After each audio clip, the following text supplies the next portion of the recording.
Dear students, six M lesson second fifth video में आपका स्वागत है।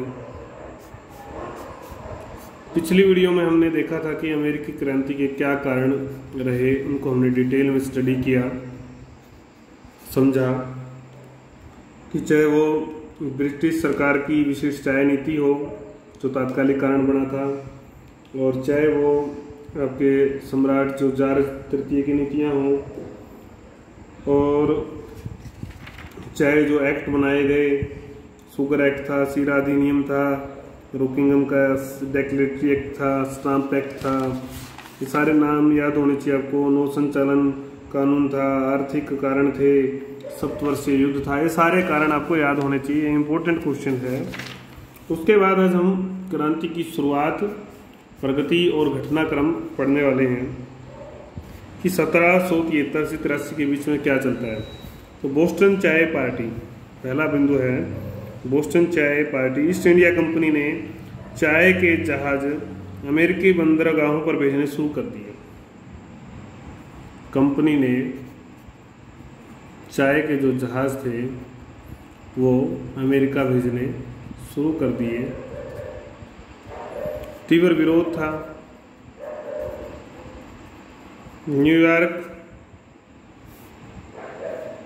न्यूयॉर्क और फिलाडेल्फिया अमेरिका में जगह हैं, तो यहाँ पर चाय नहीं उतारने दी गई। उन जहाज़ों से चाय नहीं उतारने दी अमेरिकी लोगों ने। बोस्टन में जो ये महल था, ये उगर था। 16 दिसंबर 1773 को रात्रि को सैमुअल एडम्स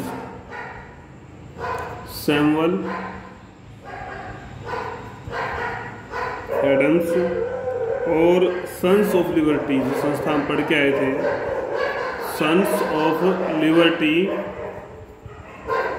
के जो सदस्य थे, के निर्देश पर 50 अमेरिकी लोग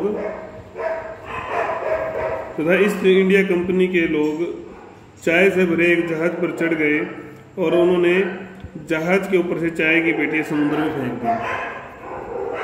चाय की पेटियां समुद्र में फेंक दी।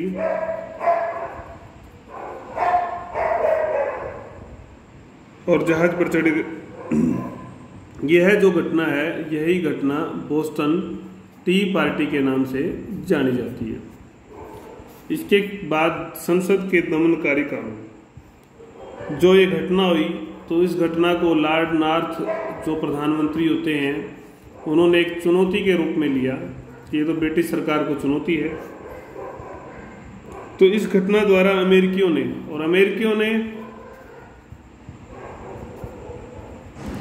ने जो है चुनौती दी थी सर्वोच्चता को इंग्लैंड की। अतः अमेरिकियों को आज्ञाकारी बनाने के लिए 5 दमनकारी कानून लाए जाते हैं। बोस्टन बंदरगाह का समस्त बाहरी जो व्यापार है वो बंद कर दिया जाता है। मैसाचुसेट्स एक नगर है। मैसाचुसेट्स शासन अधिनियम के तहत परामर्शदाताओं को सम्राट ही नियुक्त करेगा। गवर्नर की अनुमति के बिना कोई बैठक नहीं हो सकती। मैसाचुसेट्स शासन अधिनियम के तहत परामर्शदाताओं को सम्राट नियुक्त करेगा केवल, और गवर्नर की अनुमति के बिना कोई मीटिंग नहीं होगी। हत्या संबंधी सभी मुकदमे अमेरिका से इंग्लैंड या किसी अन्य उपनिवेशों को भेजे जाने थे। हत्या के जो मामले थे वो अमेरिका में सुनवाई नहीं होगी, वो इंग्लैंड या किसी और उपनिवेश में सुनवाई होगी। चौथा बिंदु, मैसाचुसेट्स के किसी भी नगर में ब्रिटिश सेना तैनात की जा सकती है। ब्रिटिश सेना तैनात की जा सकती है। पांचवा, कनाडा के कैथोलिक लोगों को धार्मिक स्वतंत्रता दे दी गई। कनाडा के जो कैथोलिक थे उनको धार्मिक स्वतंत्रता दे दी जाती है। तो इन सारे चीज़ों से जो है असंतोष की एक लहर आती है उपनिवेशों में, लोगों में। इसके विरोध में अनेक लेख छापे गए, पर्चे बांटे गए, अनेक स्थानों पर सभाओं का आयोजन होता है, जैसे अपने यहाँ पर भी होता था। क्रांति की ये महत्वपूर्ण कदम होते हैं। प्रथम महाद्वीपीय कांग्रेस, तो इन कानूनों का विरोध, जो उपरोक्त कानून है, इस श्रृंखला पर चीज चल रही है, आप देखोगे तो इन कानूनों का विरोध करने के लिए, इन कानूनों का विरोध करने के लिए अंतर प्रांतीय जो है सम्मेलन या कांग्रेस बुलाने पर विचार किया गया। और 5 सितंबर 1774 को पहली बार फिलाडेल्फिया नामक स्थान पर यह सम्मेलन का आयोजन होता है। तो 12 प्रांतों से 56 प्रतिनिधि आते हैं। प्रमुख नेता थे George Washington, Patrick Henry, John Adams, Samuel Adams, John Dickens. ये नाम आपको याद करने हैं। अधिवेशन में एक घोषणा पत्र तैयार किया जाता है।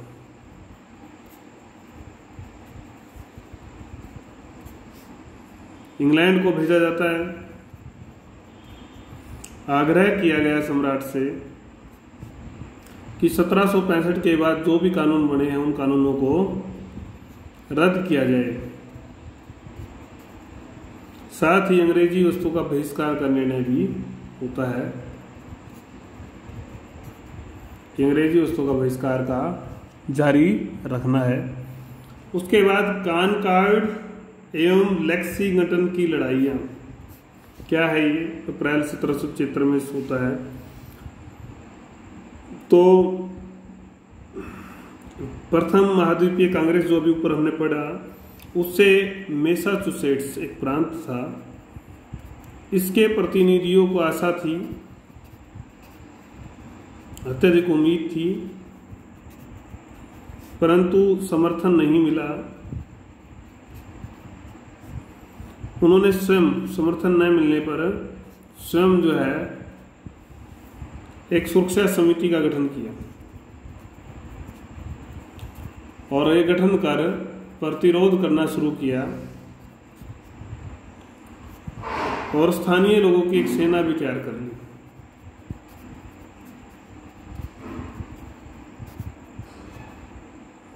मैसाचुसेट्स में तनाव बढ़ता चला गया। ब्रिटिश सेना कानकॉर्ड पर हमले की, कब्जे की जो है योजना बनाती है। 19 अप्रैल 1775 को ब्रिटिश सेना का लेक्सिंगटन में अमेरिकियों ने विरोध किया। लेक्सिंगटन में विरोध किया गया ब्रिटिश सेना का। आखिर में सेना कानकॉर्ड पहुंच जाती है।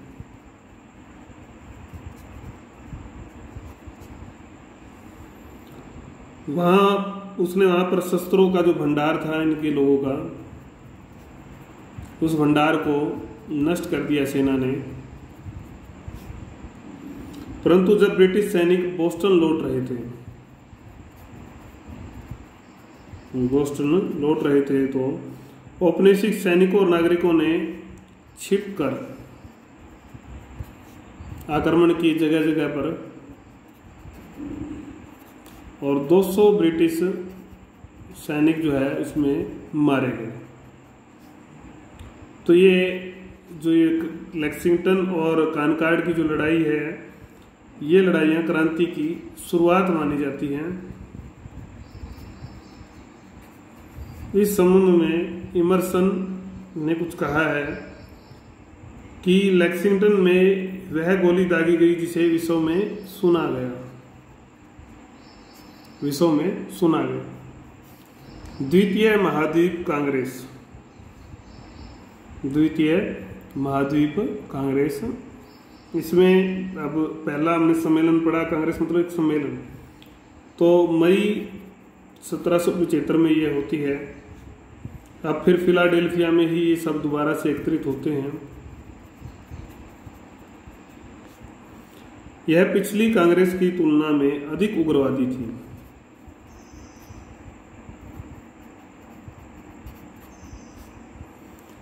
मैसाचुसेट्स के, इस बार इन्होंने मैसाचुसेट्स के विद्रोहियों को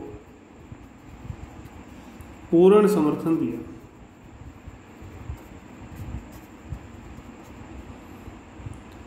तथा एक महाद्वीपीय सेना का गठन, महाद्वीप की एक सेना बनाई जाए, उसका गठन,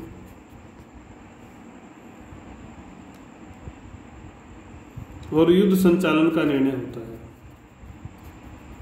युद्ध संचालन का निर्णय लिया जाता है। 15 जून 1775 को इस सेना का सेनापति जॉर्ज वाशिंगटन को बनाया जाता है। इसी बीच ब्रिटिश सरकार ने घोषणा की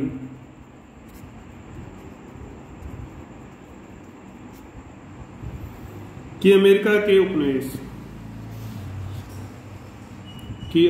के जो उपनिवेश है विद्रोह की स्थिति में है। आने वाले युद्ध ही ये निर्णय करेंगे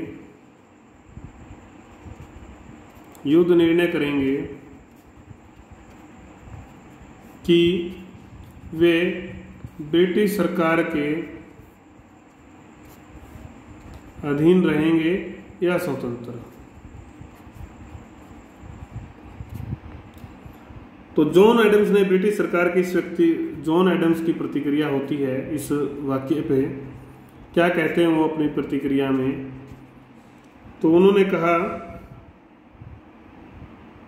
कि अमेरिका के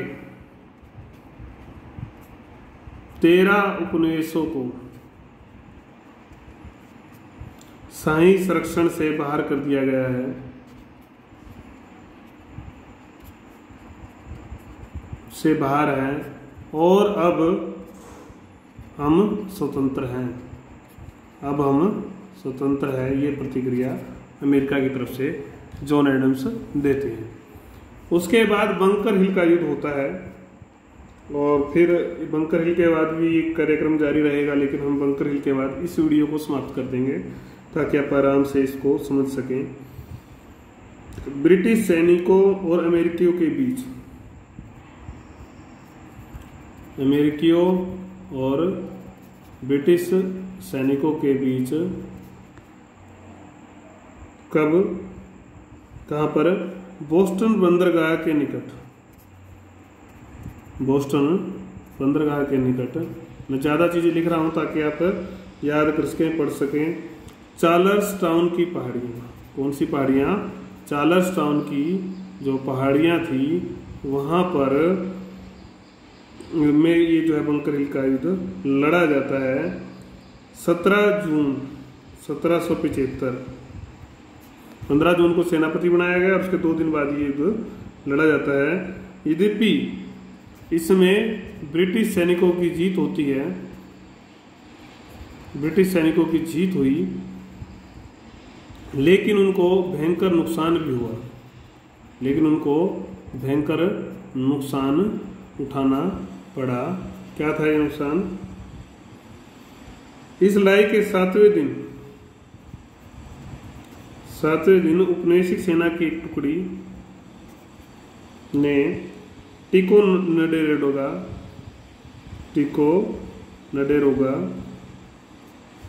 के किले पर अधिकार कर लिया था।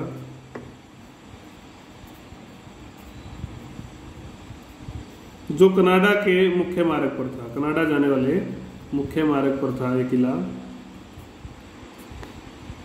और शस्त्रों की दृष्टि से महत्वपूर्ण था। तो इसके बाद फिर हम पढ़ेंगे अगली वीडियो में 7वां बिंदु, और 7 से फिर ये बिंदु चलेंगे आपके 9 बिंदु तक है। 7वां 8वां 9वां बिंदु देखेंगे हम। तो उसमें हम स्वतंत्रता की घोषणा, युद्ध की अन्य घटनाएं और पेरिस संधि देखेंगे, और इसके बाद फिर अमेरिकी क्रांति का प्रभाव।